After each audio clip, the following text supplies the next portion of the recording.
ہمارے اس کلاس کے دو سیگمنٹ ہیں.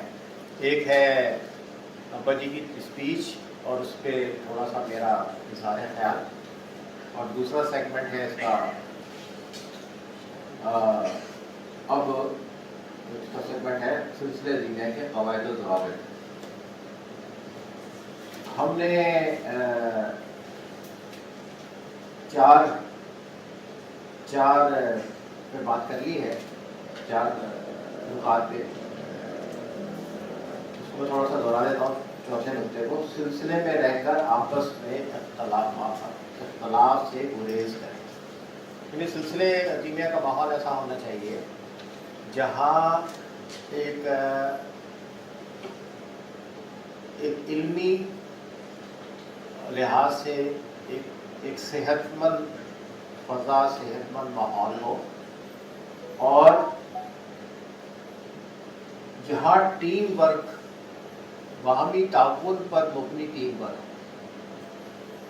اب جب ٹیم ورک ہوتا ہے, آپ کو کوئی اسائنمنٹ ملتا ہے اور آپ کوئی کام کرنا چاہتے ہیں, تو اس میں 4 یا 5 آدمیوں کی ایک کمیٹی ہے فرض کیجیے. آپ انہیں کوئی کام دے رہے ہیں, ان کو کوئی اسائنمنٹ دے رہے ہیں, تو ایک آدمی کہے گا کہ اس کام کو ایسے کیا جائے, دوسرا کہے گا میرے خیال میں اس کام کو ایسا کیا جائے, تیسرا ہو سکتا ہے کہ کوئی اور تجویز پیش کر رہا ہو. تو اس میں پھر باہمی غور و خوض کر کے 1 یا 2 باتوں کو قبول کر لیا جاتا ہے. ٹھیک ہے نا. کسی کی بات ایکسیپٹ ہو جاتی ہے, کسی کی بات کو کہتے ہیں نہیں یہ اس سے بہتر, پہلے والی تجویز اس سے بہتر ہے. تو پھر وہ ایک یعنی باہمی مشاورت سے ایک نظام عمل جو ہے وہ مرتب ہو جاتا ہے.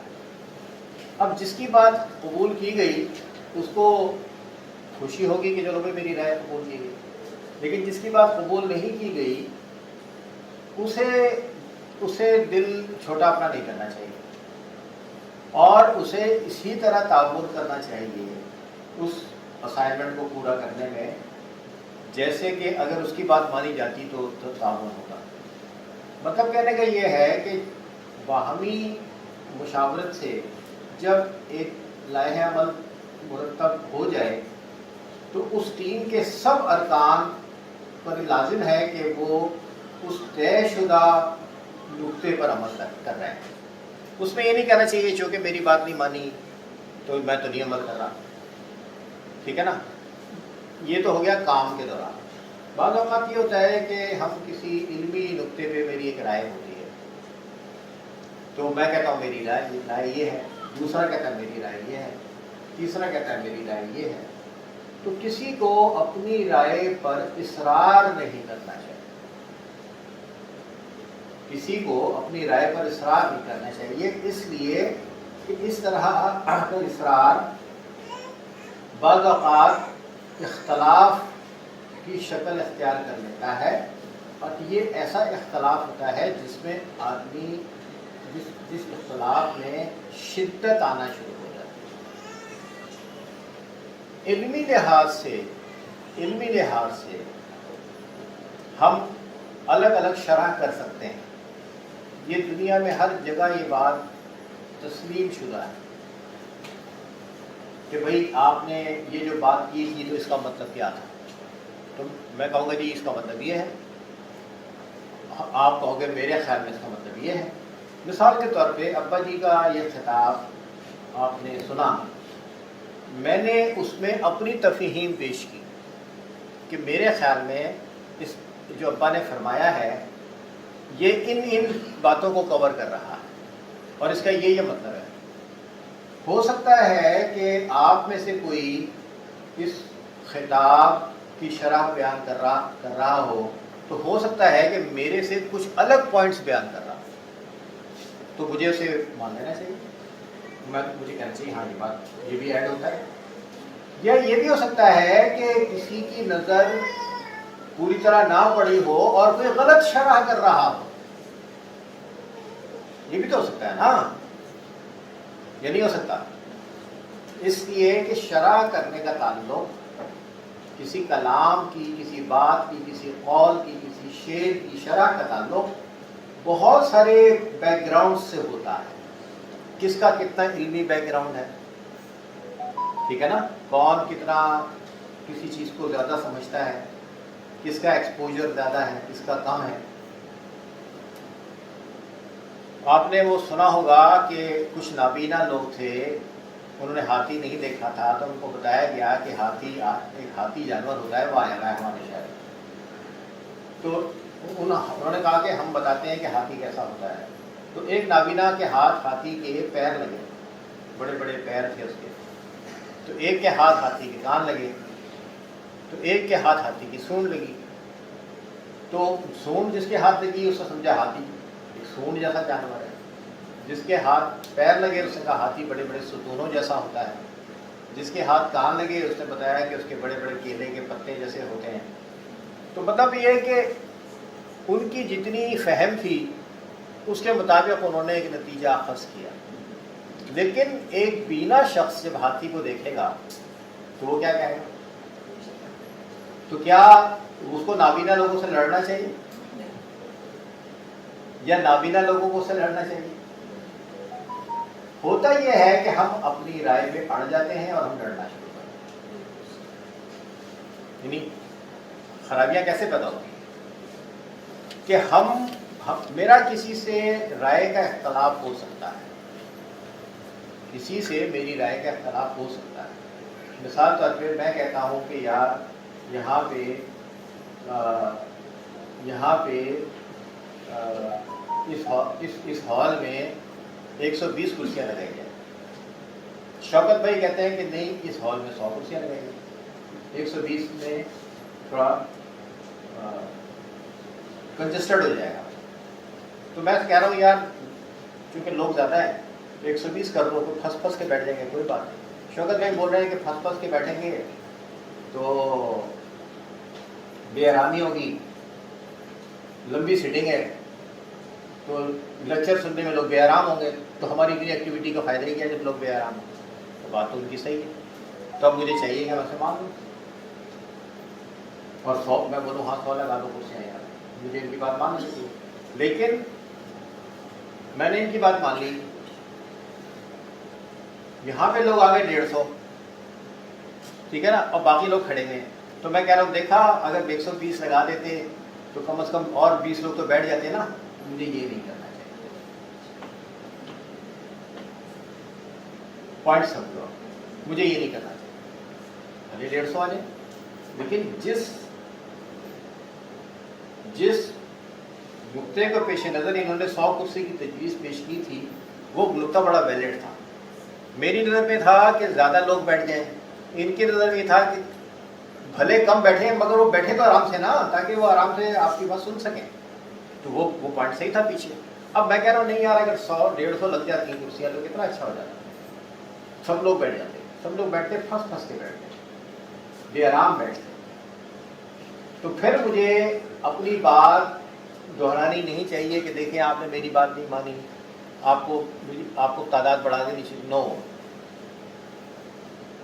جب ہم نے 2-3 رائے آئیں, ان 2-3 رائے میں سے ایک رائے کو سب نے مان لیا, فیصلہ ہو گیا, تو ہر آدمی کو اسی رائے کو پہ عمل درآمد کے لیے اپنی ساری کوششیں صرف کرنی چاہیے. سمجھ آ رہی بات؟ یہ میں پھر اگین کہتا ہوں, یہ ہے انتظامی معاملات میں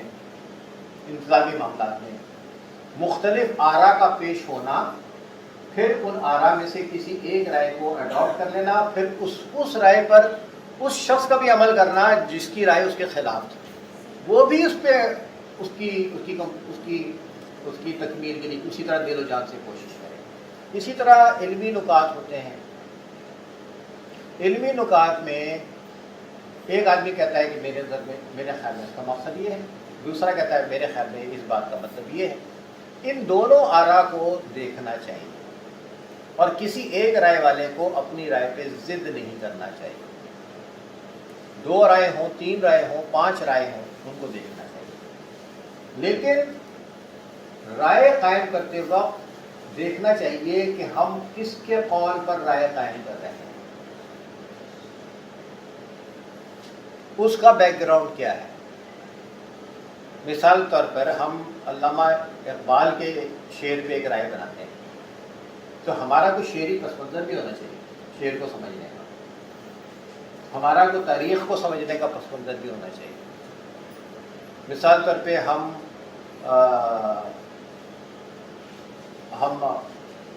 اعلیٰ حضرت احمد اللہ بریلوی کی کسی نعت کے اوپر کوئی اس کی شرح بیان کرتے ہیں تو ہمیں پتہ ہونا چاہیے کہ بھئی نعت کوئی کس طرح ہوتی ہے, اس میں کن کن امور کا خیال رکھنا چاہیے, اعلیٰ حضرت نے کون سا نقطہ بیان کیا ہے, ٹھیک ہے نا. تو ایک میرا پس منظر ہونا چاہیے اس پہ رائے کوئی دیتے ہو. اگر میرا پس منظر نہیں ہوگا تو میں صرف واہ واہ کرنے والا ہوں, پھر مجھے واہ واہ تک رہنا چاہیے, پھر آگے نہیں بولنا چاہیے. اسی طرح کوئی روحانی بات ہے, شاہ ولی اللہ نے کچھ فرمایا, ہمارے بہت بڑے بزرگ گزرے ہیں شاہ ولی اللہ, اب ان کی بات پہ ایک صاحب کوئی کہہ رہے جی شاہ ولی اللہ نے یہ فرمایا. ارے بھائی تمہاری کوئی اسٹڈی بھی ہونی چاہیے, تمہاری کوئی کمپیریٹیو اسٹڈی بھی ہونی چاہیے, تم نے 2-4 بزرگوں کے بارے میں تمہاری اسٹڈی ہونی چاہیے, پھر تمہاری رائے میں وزن ہوگا, ٹھیک ہے نا. تو رائے دیتے وقت اور لوگوں کی رائے سنتے وقت ہمیں یہ دیکھنا چاہیے کہ رائے دینے والے کا اپنا پس منظر کیا ہے, اس کی اپنی ورتھ کیا ہے, اس کے اپنے کریڈینشلز کیا ہیں. کسی شخص کو اپنی رائے پر اصرار نہیں کرنا چاہیے, چاہے وہ کتنا بڑا عالم ہو. جب ہم اپنی رائے پر اصرار کرتے ہیں, ایک اپنی رائے کو مسلط کرنے کی کوشش کرتے ہیں, تو یہ طرز عمل بھی اختلاف کا سبب بن سکتا ہے. تو سلسلے میں رہ کے آپس میں اختلاف سے گریز کیا جائے, اس کا مطلب یہ ہے انتظامی معاملات میں اختلافات نہ ہوں, علمی معاملات میں اختلاف نہ ہوں, اور شرح کے معاملے میں اختلافات نہ ہوں. ہمیں کوئی حق نہیں پہنچتا کہ ہم اللہ کے بیان کردہ واضح ترین احکامات پر اپنی رائے دیں. کوئی حق نہیں پہنچتا, کوئی حق نہیں ہے. یہ جو لوگ کرتے ہیں کہ جی یہ اصل میں اس کا مطلب یہ ہے, اصل میں یہ بات ایسے ہے, اس کا مطلب یہ ہے, تو کیا میرا منہ ایسا ہے کہ میں چھوٹا منہ بڑی بات کہ میں اس کو بولنے کے قابل ہوں, ٹھیک ہے نا. جس چیز میں میرا بولنے کا حق نہیں ہے اس بات پر میرا کچھ بولنا اختلاف کا بہت بڑا درخت لگا دے گا. بیج ایسا بیج ہوگا کہ جو بہت بڑا درخت ہو جائے گا, اور وہ اختلاف سوائے انتشار کے کچھ نہیں لائے گا, ٹھیک ہے. تو دیکھیں اختلافات, ایک اختلاف ہوتا ہے جس کو کہتے ہیں کہ صحت مند اختلاف, جو ہم کسی نتیجے پہ پہنچنے کے لیے مختلف آراء جمع کرتے ہیں, مختلف لوگوں سے پوچھتے ہیں. اس میں ایک ہوتا ہے صحت مند اختلاف. وہ جو صحت مند اختلاف ہوتا ہے وہ باعث رحمت ہے, یعنی وہ اختلاف جو ہم کسی نتیجے پہ پہنچنے کے لیے ڈفرینٹ آراء دیتے ہیں, ایک رائے یہ, ایک رائے وہ, ایک رائے وہ, اور اس میں کوئی صاحب اپنی رائے پہ اصرار کرتے ہیں, دوسرے صاحب اپنی رائے پہ اصرار کرتے ہیں, اور وہ کسی اچھے نتیجے پہ پہنچنے کے لیے ہوتا ہے. تو مثال طور پہ کراچی جانا ہے تو ہم نے کہا جی ٹرین سے چلو, کہیں بائی روڈ چلو. ٹرین پہ جانے والے نے اپنی دلائل دیے, بائی روڈ جانے والے نے اپنے دلائل دیے, دونوں قابل احترام ہیں. وہ صحت مند اختلاف ہے. ایک اختلاف ہوتا ہے اپنی بات کو اوپر رکھنے کے لیے, ٹھیک ہے نا, یہ غیر صحت مند اختلاف. ایک ہوتا ہے کہ میں نے ایک شرح کر لی, اپنے ذہن میں ایک شرح بٹھا لی, اور اب میں اس شرح پہ اصرار کر رہا ہوں, تو یہ غیر صحت مند اختلاف ہے. صحت مند اختلاف از ویلکم. غیر صحت مند اختلاف جو ہے وہ نقصان دہ ہوتا ہے, وہ نیگیٹیوٹی پھیلاتا ہے. تو اس بات کا خیال رکھیں ہمیشہ کہ ہم اپنی رائے کو بہتر سے بہتر بنانے کے لیے اپنی صلاحیتوں میں اضافہ کریں، اپنی اسکلس میں اضافہ کریں، اپنے تجربے میں اضافہ کریں، ہمارا ایکسپوجر اچھا ہونا چاہیے۔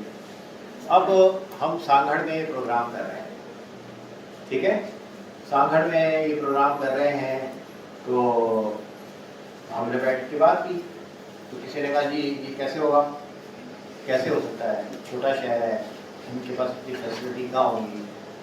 مطلب یہ کہ نیک نیتی سے کہا نا اس نے یہ بات،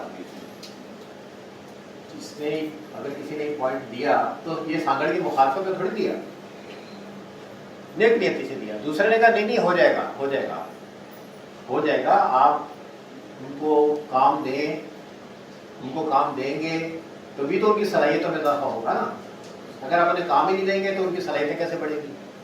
جہاں تک سگنل وغیرہ کا مسئلہ ہے تو یہ تو کوئی بڑا مسئلہ ہے ہی نہیں، آج کل چھوٹے چھوٹے ریموٹ ایریا میں سگنل موجود ہے، تو سانگڑ تو میرے اچھا بڑا قصبہ یا شہر ہے۔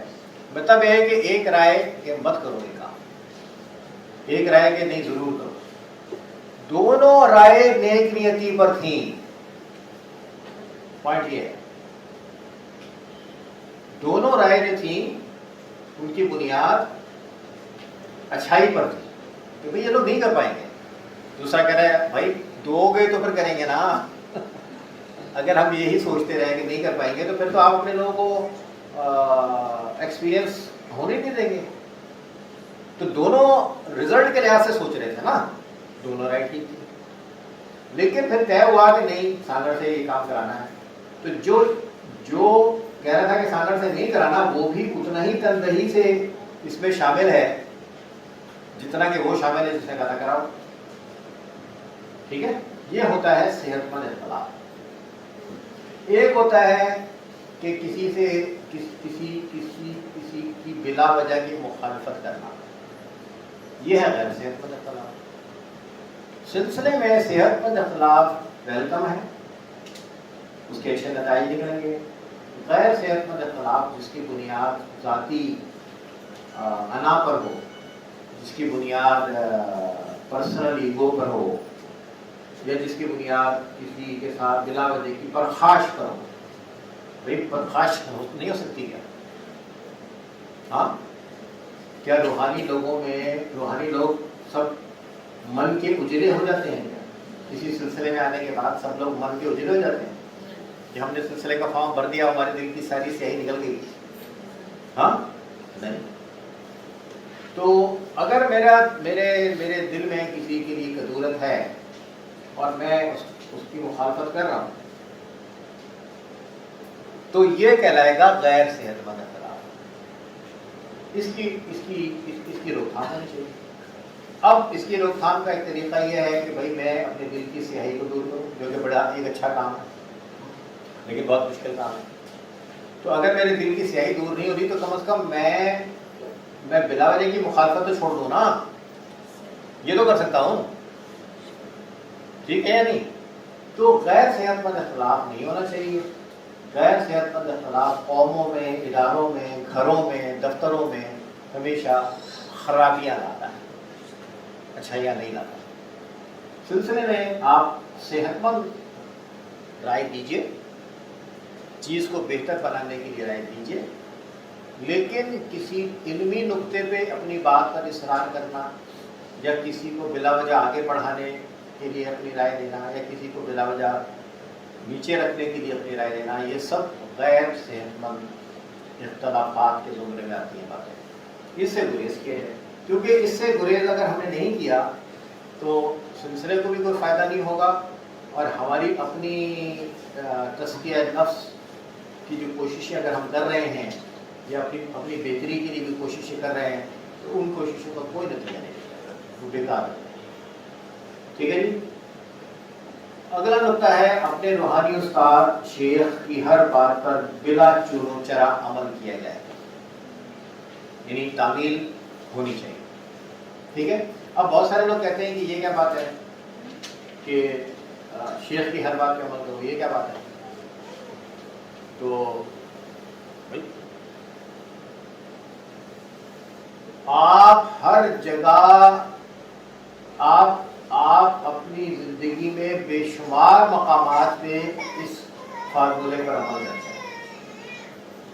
اس وقت آپ نہیں کہتے کہ یہ کیا بات ہے.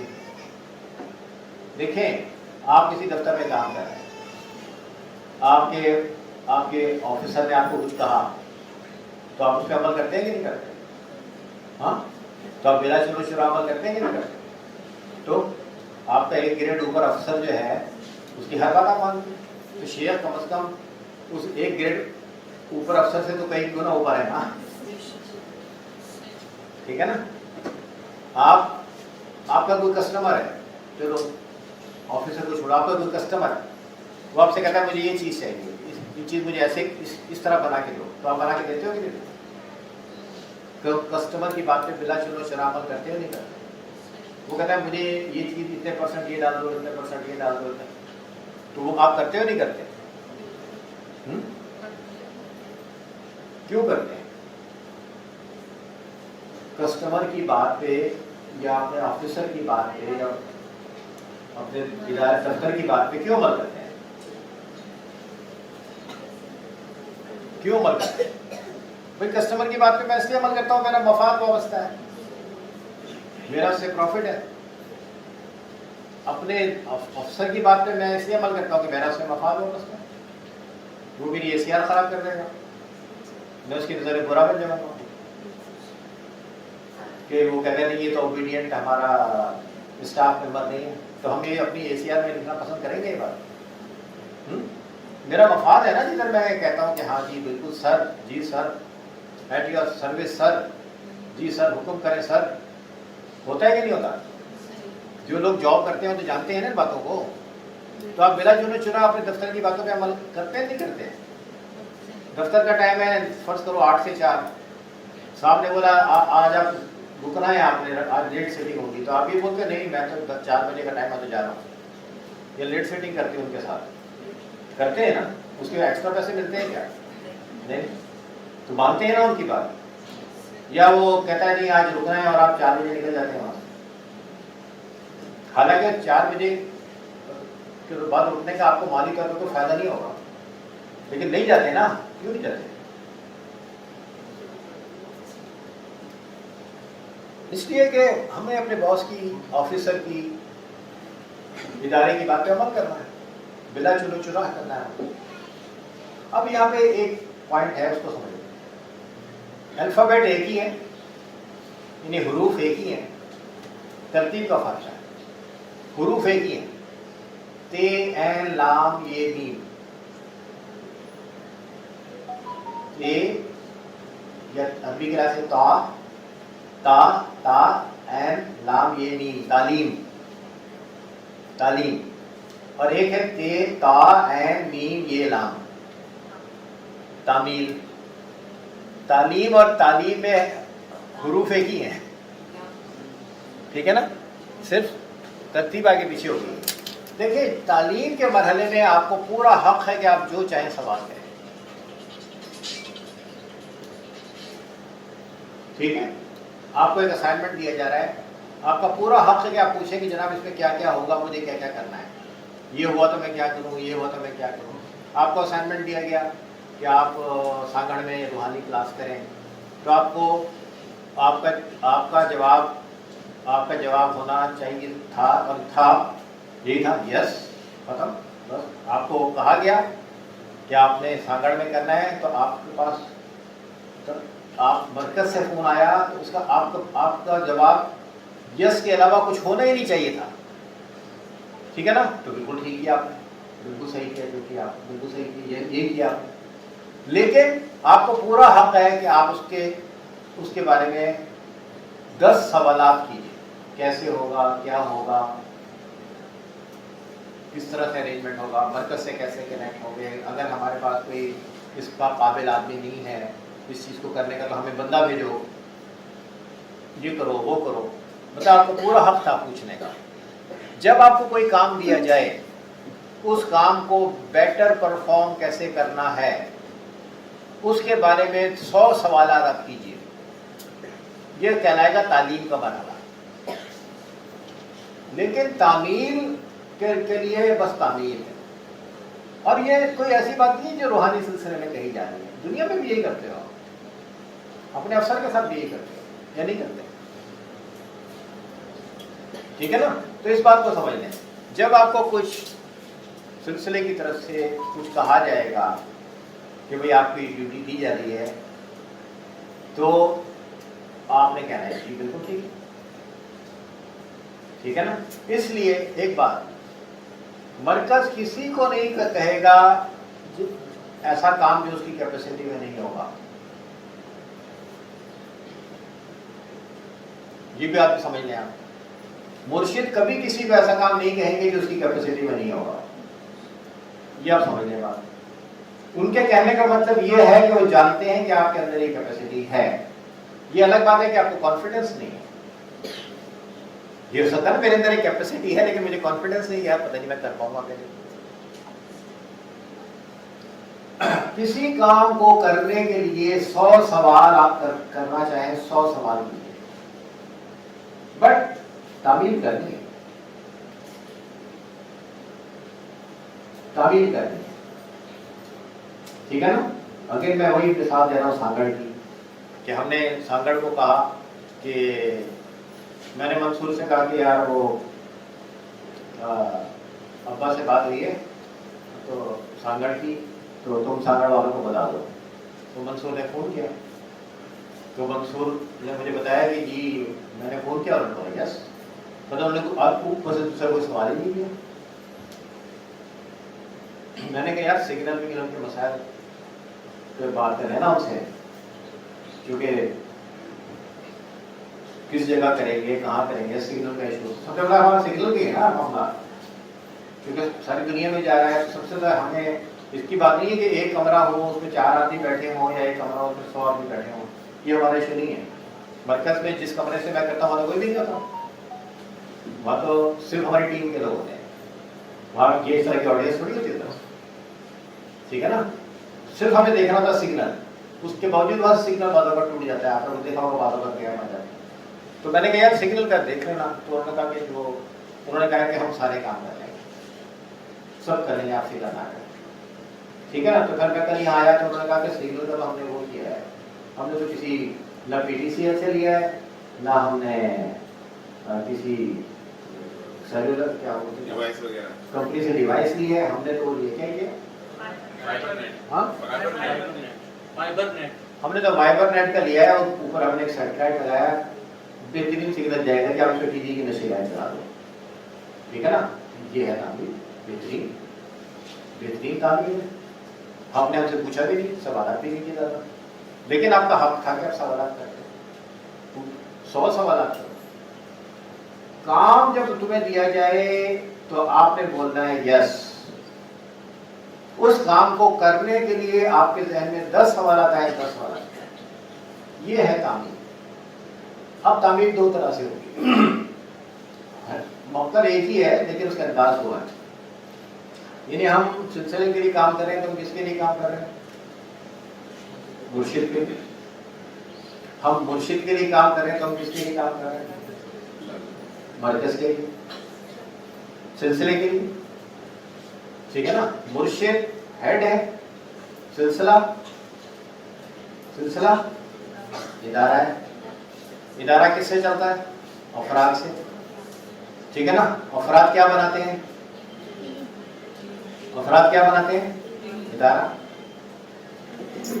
ٹھیک ہے نا بھائی. ادارہ کس سے چلتا ہے؟ افراد سے.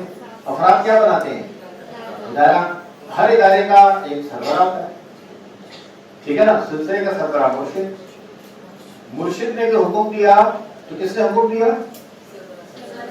ہاں, مرشد نے کوئی حکم دیا تو کس نے حکم دیا؟ سلسلے. جی جا رہا سگنل جا رہا. مرشد نے کوئی حکم دیا تو کس نے حکم دیا؟ کس کا حکم شمار ہوگا؟ سلسلے کا. سلسلے کی طرف سے, مرکز کی طرف سے وہ حکم آیا تو کس کا حکم شمار ہوگا؟ مرشد کا. گیٹنگ پوائنٹ یا نہیں؟ ٹھیک ہے نا. مرشد اور سلسلہ ایک ہی بات, ٹھیک ہے. اب کوئی ادارہ اپنے اراکین کو وہ کام نہیں دیتا جس کام کی اس میں کیپیسٹی نہیں ہو. یہ ہر اچھا ادارہ یہی کرتا ہے, وہ کام نہیں کہتا جس کام کی اس میں کیپیسٹی نہیں ہوتی, یا پھر پہلے کہتا ہے کہ تم اپنی کیپیسٹی بناؤ. ٹھیک ہے. تعمیل کا جذبہ ایک مرید کے اندر مرشد کی اور سلسلے کی تعمیل کا جذبہ ہونا چاہیے. اس تعمیل کو بہتر طور پر کرنے کے لیے 10 سوالات آپ کر سکتے ہیں. سوال کرنا منع نہیں, ٹھیک ہے نا. آپ یہ بھی کہہ سکتے ہیں کہ جناب میں اس کام کو کرنے کی اپنے اندر سکت نہیں پاتا, لیکن جو آپ کا حکم ہے تو میں کروں گا. یعنی آپ یہ بھی بتا سکتے ہو کہ میں اپنے اندر سکت نہیں پاتا, بٹ میں حاضر ہوں. اب ظاہر ہے کہ جس کے اندر سکت نہیں ہے اور اس کام کا ذمہ لے لے گا تو کام کیسا ہوگا؟ ناقص ہوگا. مجھے کہا گیا دیوار بنا دو, چنائی کر دو. اب چنائی کرنا مجھے نہیں آتی, ٹھیک ہے نا. اینٹیں جوڑنا, سیمنٹ سے بیچ میں اینٹیں جوڑ کے کھڑی کرنا مجھے نہیں آتا, لیکن مجھے کہا گیا کر دو تو میں کہوں گا جی میں حاضر ہوں. ہوگا جیسا وہ بس ہی ہوگا جیسا ایک اناڑی آدمی کرتا ہے, لیکن میں انکار نہیں کروں گا. پوائنٹ یہ سمجھ لو. اور میں یہ بتاؤں گا کہ مجھے یہ کام نہیں آتا, بٹ آپ کا حکم ہے تو میں کروں گا. نہیں سمجھ رہے بات؟ ہاں سمجھ میں آ رہی ہے؟ اب تعمیل سے پہلے اس کی تعلیم لینے کے لیے آپ 10 سوالات کیجیے, پوچھیے میرے سے کیا توقع ہے, مجھے کیا کرنا چاہیے, میں کیسے کروں اس کام کو. بالکل پوچھیے, آپ 100 دفعہ پوچھیے, کوئی منع نہیں. ہمارے سلسلے میں سوال کرنا منع نہیں ہے, ہمارے سلسلے میں سوال کرنے کو انکریج کرتے ہیں. لوگ کہتے ہیں کہ سوال نہیں کرو, ہم کہتے ہیں سوال کرو. آپ سوال نہیں کرو گے تو آپ سیکھو گے کیسے, آپ جانو گے کیسے. تو یہ پوائنٹ سمجھیے کہ روحانی استاد کی ہر بات پر بلا چنو چرا عمل کرنا ہے, لیکن یہ کوئی ایسی بات نہیں ہے جو صرف روحانی سلسلے میں ہی ہوتی ہو. آپ نے دفتر میں روز لکھتے ہوئے بات نہیں کرتے تو بتا دیں, ٹھیک ہے نا. اگلا پوائنٹ ہے کسی بھی سلسلے کے مقابلے میں اپنے سلسلے کو برتر ثابت نہ کریں, اس لیے کہ تمام سلسلے اللہ تک جاتے ہیں. دیکھیں ہر سلسلے کا ایک نصاب ہے, ہر ایک کا طریقہ کار ہے, ہر ایک کے کچھ اسباق ہیں. ہو سکتا ہے ایک سلسلے کے اسباق کا دوسرے سلسلے کے اسباق سے فرق ہو سکتا ہے ان کے معمولات میں فرق ہو, کچھ بھی ہو. آپ نے کسی سلسلے کو یہ نہیں کہنا کہ یہ سلسلہ تو کم ہے تو ہمارا سلسلہ اچھا ہے. بس آپ کے سلسلے کی اچھائی یہ ہے کہ آپ نے خود اللہ کی باتیں سیکھنے اور سمجھنے کا کتنا ذوق و شوق ہے. آپ کے اندر اللہ سے قربت کا جذبہ کتنا بڑھا ہے, کتنا اضافہ ہوا ہے جذبے. آپ کے اندر نبی کریم علیہ الصلوۃ والسلام سے قربت کا, نبی کریم علیہ الصلوۃ والسلام کی نسبت کا شرف مل جائے, یہ جذبہ آپ کے اندر کتنا بڑھا ہے. آپ تو اس پہ رہو.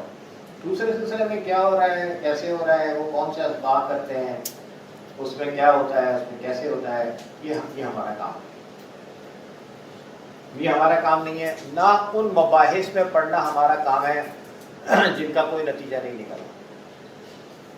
مثال کے طور پر وحدت الوجود اور وحدت الشہود, ہمارا کام نہیں ہے کہ ہم کوئی اسپیشل اسٹڈی کر رہا ہو, کوئی پی ایچ ڈی کر رہا ہو, کوئی سلسلے میں اس حوالے سے کوئی کتاب لکھنا چاہے, ہی از ویلکم, ہی اور شی از ویلکم, کر لیں. یہ ہمارا عمومی ٹاپک نہیں, یہ ہمارا عمومی ٹاپک نہیں, ٹھیک ہے نا. ہمیں نہ کسی اس طرح کی نظریاتی بحثوں میں اپنی رائے کسی ایک طرف ڈالنی چاہیے یا دوسری طرف ڈالنی چاہیے. نہ ہمیں اس میں زیادہ الجھنا چاہیے، نہ ایک سلسلے کے اسباب اور ان کے طریقہ کار کا دوسرے سلسلے سے کوئی موازنہ کرنا چاہیے، یہ ہمارا کام۔ اگر ہم ان کاموں میں پڑ گئے تو ہم اپنی ذاتی تعمیر شخصیت کے گول سے ہٹ جائیں گے۔ ہمارا کام ہے، سب سے پہلے میرا کام ہے اپنی تعمیر شخصیت، اپنی تربیت، اپنا تزکیہ نفس۔ ابھی ہم نے ایک 3 نکاتی یہ وہ کیا ہے، تزکیہ نفس، تہذیب اخلاق اور تصفیہ قلب، ٹھیک ہے نا؟ تو بھائی میرا کام ہونا چاہیے کہ میں اپنے تزکیہ نفس پہ متوجہ رہوں، جو کہ قرآن کا میرے سے مطالبہ ہے، اور سلسلے کی مدد لوں کہ سلسلے کا ماحول، سلسلے کی تعلیمات، مرشد کی طرف سے ملنے والی تربیت میرے تزکیہ نفس میں میری معاون بنے، اور میں درجہ بدرجہ آگے بڑھوں، اور مسلم سے مومن بننے کا جو سفر ہے وہ میرا آگے بڑھے، اور اللہ تعالیٰ کی مہربانی سے، رسول اللہ صلی اللہ علیہ وسلم کی نظر کرم سے، نسبت سے، اور سلسلے کے ماحول سے، اور مرشد کی تربیت سے میں نفس مطمئنہ کی طرف میرا سفر آگے بڑھے۔ یا ایتھا النفس المطمئنہ ارجعی الی ربک راضیہ مرضیہ، اے نفس مطمئنہ لوٹ چل اپنے رب کی طرف، اس حال میں کہ وہ تجھ سے راضی اور تو اللہ سے راضی، ٹھیک ہے نا؟ یعنی اللہ آپ سے کہہ رہا ہے کہ بھائی چلو تم اپنی ساری فرمائشیں، خواہشات، توقعات بیان کر دو میرے سے، اللہ سے جو چاہتے ہو بتا دو، جو چاہتے ہو بتا دو، ٹھیک ہے نا؟ تو اللہ کہے گا تمہیں بخشا، ٹھیک ہے نا؟ یعنی انسان، آپ کسی سے کام لیتے ہو، مزدور سے، کسی سے مزدور سے، کاریگر سے، کنسلٹنٹ سے، ایکسپرٹ سے، تو آپ اس کا معاوضہ دیتے ہو نا، اس کو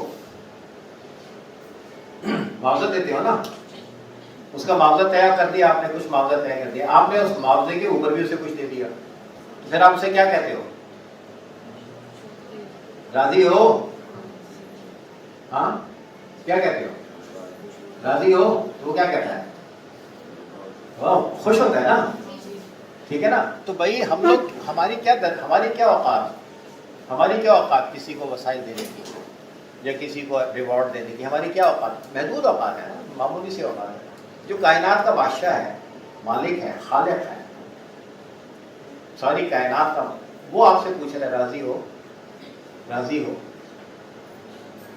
ٹھیک ہے نا؟ تو سوچو کیوں سائیں؟ اللہ آپ سے پوچھے گا راضی ہو؟ ٹھیک ہے، تو کیا بات ہے بھائی، ٹھیک ہے؟ تو اللہ تعالیٰ کہہ رہا ہے یا یہ تو النفس المطمئنہ ارجعی الی ربک راضیہ مرضیہ، اے نفس مطمئنہ، یعنی ہم میں سے ہر شخص نفس مطمئنہ کا درجہ پا سکتا ہے۔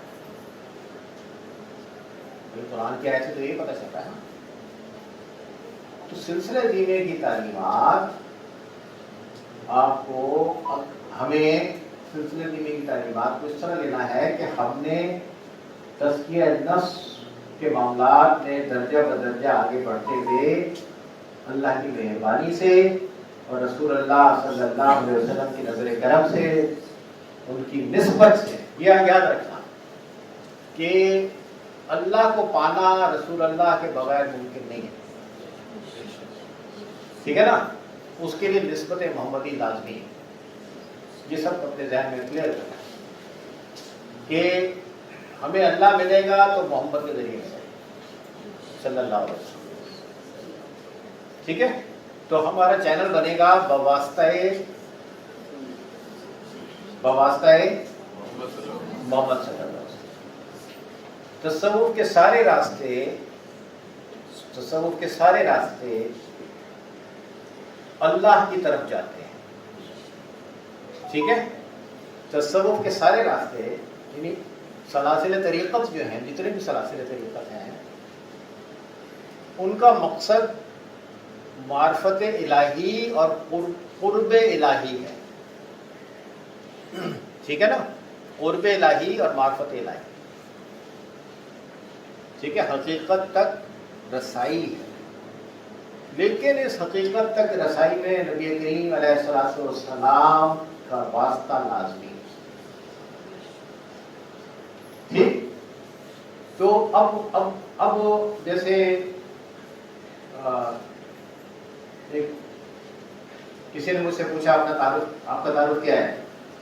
میں نے پہلے بھی یہ بات آپ کو شاید بتائی ہوئی، میں نے کہا جی ہمارا تعارف یہ ہے کہ ہم اللہ کے بندے ہیں، حضرت محمد رسول اللہ صلی اللہ علیہ وسلم کے امتی ہیں، اور اولیاء اللہ کے عقیدت مند ہیں، یہ ہمارا تعارف ہے۔ اور اولیاء اللہ کے جو عقیدت مند ہیں یہ بھی ہم مشروط عقیدت مند ہیں، انکنڈیشنل نہیں، کنڈیشنل ہے۔ یہ کیا بھائی، کیوں بھائی، اس میں کیا کنڈیشن ہے؟ اصل میں ہم اولیاء اللہ کے عقیدت مند اس لیے ہیں کہ انہوں نے ہمیں اللہ اور اللہ کے رسول کی طرف بلایا ہے۔ اگر کوئی ولی ہمیں اپنی طرف بلایا تو ہمارا سلام بھائی، اگر کوئی ولی کہتا ہے اور اپنی طرف بلاتا ہے تو ہمارا سلام بھائی نو۔ ہم اولیاء اللہ کے عقیدت مند اس لیے ہیں کہ انہوں نے ہمیں اللہ کی طرف، اللہ کے رسول کی طرف بلایا ہے، انہوں نے ہمیں ان راستوں کی نشاندہی کی ہے جو اللہ اور اللہ کے رسول کی طرف جاتے ہیں، انہوں نے ہمیں سکھایا ہے، بتایا ہے، سمجھایا ہے کہ اللہ کی مرضی کو کس طرح سمجھنا ہے، اللہ کی مشیت کو کیسے سمجھنا ہے، یعنی ریفرنس ہر لحاظ سے اللہ ہے۔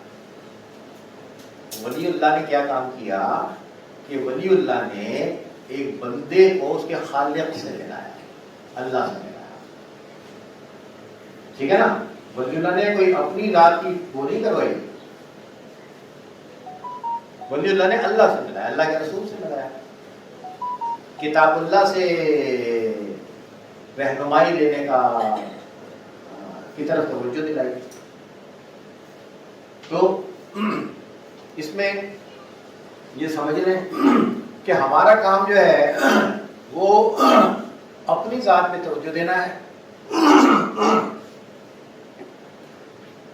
ہمارے سلسلے کے جو اسباق ہیں ان میں ہم نے کنسنٹریٹ کرنا ہے، ہمیں اس میں دلچسپی نہیں ہونا چاہیے کہ دوسرے سلسلے والے کیا سبق دے رہے ہیں، اور یار وہ تو یہ بتاتے ہیں، ہم تو یہ بتاتے ہیں، اور ہمارے تو بابا جی نے یہ بتایا ہے لیکن ان کے بابا جی نے تو وہ بتایا۔ نو، یہ ہمارا کام ہے۔ ہمارا کام ہے آپ کو آپ کے سلسلے میں جو سبق دیے ہیں اور جو تعلیمات دی ہیں ان پر آپ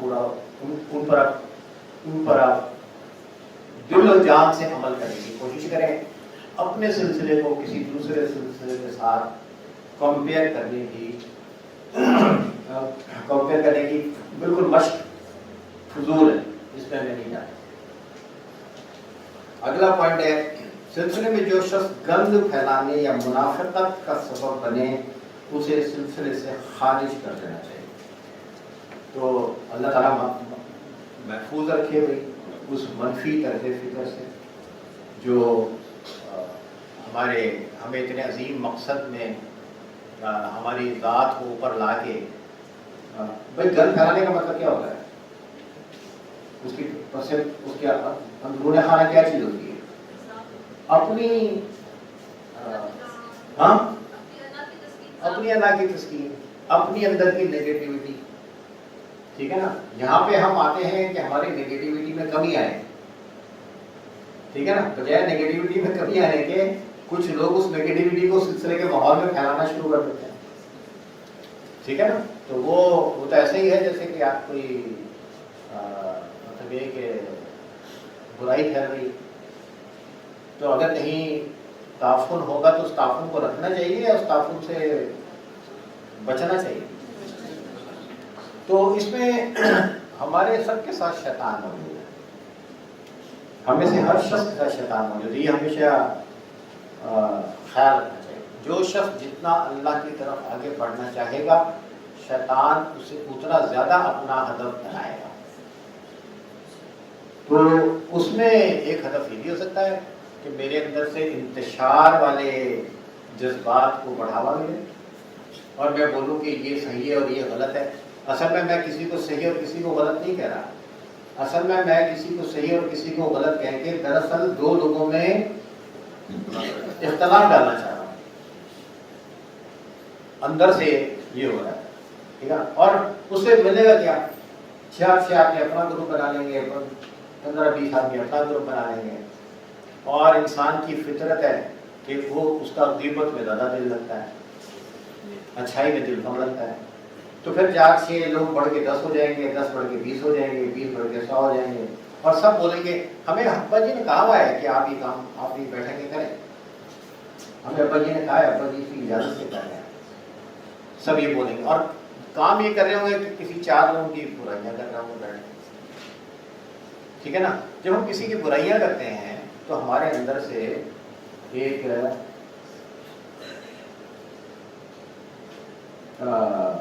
کیمیکل خارج ہوتا ہے جو ہمیں تسکین دے رہا ہوتا ہے۔ جب ہم کسی کی اچھائی کرتے ہیں تو ہمیں اتنی خوشی نہیں مل رہی ہوتی، جب ہم کسی کی برائی کر رہے ہوتے ہیں تو ہمیں تسکین مل رہی ہوتی ہے۔ کر کے دیکھو، آپ 4 لوگ بیٹھ گئے ہیں اور ایک غیر حاضر شخص کی تعریفیں کرنا شروع کر دیں، 4 بندے بیٹھ کے ایک غیر حاضر شخص کی تعریفیں کرنا شروع کر دیں، کسی اپنے رشتے دار کی، کسی دوست کی، کسی دفتر کے کولی کی، یہ بہت اچھا آدمی ہے۔ دوسرا بولے گا ہاں ٹھیک ہے اچھا ہے، تیسرا بولے گا ہاں اچھا تو ہے، چوتھا کہے گا چوتھے کو جمایا چاہیے، اور آپ 4 آدمی بیٹھے ہیں اور غیر حاضر شخص کی برائی شروع کر دیں، تو بولے گا ہاں جی اس میں تو یہ برائی ہے، دوسرا بولے گا جی جناب میں بتاتا ہوں اس میں کیا برائی ہے، رات گزر جائے گی، رات گزر جائے گی۔ غیبت میں وقت کا پتہ ہی نہیں چلے گا، اور لوگ بولے گا جی آپ لوگوں کو تو کچھ پتہ ہی نہیں ہے، جو مجھے پتہ ہے میں بتاتا ہوں، وہ 2 طرح سے کوڑیاں لانا شروع کریں، ایسی ایسی باتیں ہوں گی جو اس وقت میں ہوں گی بھی نہیں، اور سب بڑھ بڑھ کے بول رہے ہوں گے۔ دفتروں میں زیادہ تر بیٹھکوں میں کیا ہو رہا ہوتا ہے؟ اپنے آفیسر کی برائیاں، دفتر میں زیادہ تر کیا ہو رہا ہوتا ہے؟ جو اسٹاف روم میں سارے بیٹھے ہوتے ہیں اور کسی کی ایک اپلیکیشن ریجیکٹ ہو جاتی ہے تو وہ سب مل کے کیا کر رہے ہوتے ہیں؟ یا خاندان کی عورتیں جمع ہوتی ہیں تو دیورانی، جیٹھانی یا ساس بہو، ان کے کیسے کیسے قصیدہ خوانیاں ہو رہی ہوتی ہیں، اور کتنا تیزی سے وقت گزر جاتا ہے، گھنٹوں گزر جاتے پتہ نہیں چلتا۔ تو ہوتا کیا ہے کہ جب ہم کسی کی برائی کرتے ہیں تو ہمارا نفس جو ہے نا ہمیں ابھارتا ہے برائی میں، ہمارا نفس ہمیں ابھارتا ہے کہ اور برائی کرو اور برائی، کیونکہ نفس کا تو کام ہی ہے کہ برائی پر ابھارے، ٹھیک ہے نا، وہ برائی پر ابھارتا ہے۔ جب وہ برائی پر ابھارتا ہے تو میرے اندر سے ایک کیمیکل خارج ہوتا ہے جو مجھے تسکین کا احساس دیتا ہے، تو اس سے مجھے تسکین مل رہی ہوتی ہے اس کیمیکل سیکریشن کی وجہ سے۔ جب میں کسی کی اچھائی بیان کر رہا ہوتا ہوں تو مجھے اتنی خوشی نہیں مل رہی ہوتی، وہ کیمیکل سو جاتے جا کے، وہ خوشی والا کیمیکل آتا ہی نہیں ہے۔ تو جو سلاسل میں جو بظاہر کہتے ہیں یہ تو بڑے اچھے لوگ ہیں، ان میں جو برائیاں پھیلتی ہیں، وہ جو انتشار پھیلتا ہے، وہ 2 4 5 6 لوگوں کو ٹارگٹ بناتے ہیں، ان کے خلاف بیٹھ کے باتیں کرتے ہیں، ان باتوں میں مزہ آنا شروع ہو جاتا ہے، ان باتوں میں مزہ ملنا شروع ہو جاتا ہے، تو نفس اور ہمیں جکڑتا ہے اور جکڑتا ہے اور جکڑتا ہے اور جکڑتا رہتا ہے، پھر ہمیں اچھائی نظر ہی نہیں آتی، پھر ہمیں برائی کی باتوں میں زیادہ مزہ آتا ہے۔